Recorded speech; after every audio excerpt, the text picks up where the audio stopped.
Përfundimi i rrugës së Arbrit ka bërë më pak të përdorshëm dy segmente të rëndësishme të rrugës nacionale Skuraj-Peshkopi. Segmenti nga ura e fshatit fshat në Klos deri në qafën e Buallit është më pak e përdorshme e përrjedhoi më shumë larg vëmendjes së autoriteteve përgjegjëse. Në këtë segment rrugor her pas here ka problematika të shumta si me rënjen e gurve, ashtu edhe me deformimin e asfaltit. Megjithëse kjo rrugë mbetet pjesë e rrugës nacionale, banorët e drejtuesit e mjeteve shpesh kanë ngritur shqetësimin se nuk mirëmbahet siç duhet.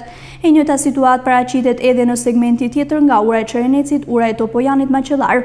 Edhe ky segment rrugor që kalon përmes Shupenzës është problematik, që me hapjen e rrugës së Arbrit që kalon përmes Gjoricës. Drejtuesit e mjeteve që e përdorin çdo ditë këtë rrugë thonë se ka prani të madhe të grupave dhe kur firma ndërhyn, i mbush ato me zhavor që janë burim aksidentesh.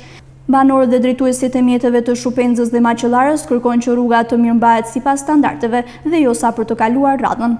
Çfarë them për rrugën? Është bë grëpa, nuk shefet me sy. Hot paktën 1-2 pllom aty. Ti e shef vetë sa po rruga.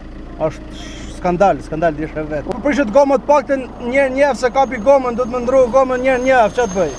S'ke ku ta çesh makinë më. Edhe ki kush me kalan makinën që aty si ka bë aksident do prish. Si u prish goma edhe hiku me gjithë makinë. Çfarë bëj këti? Qa masa është mërë, masat. Me bë me të kalu siguracioni pa pagujt, gjëpe ke. Për gjithë rrugën Skuraj-Klos-Peshkopi janë dhënë miliona euro nga ARSH për mirëmbajtje, por gjendja e shumë segmenteve vijon të mbetet problematike.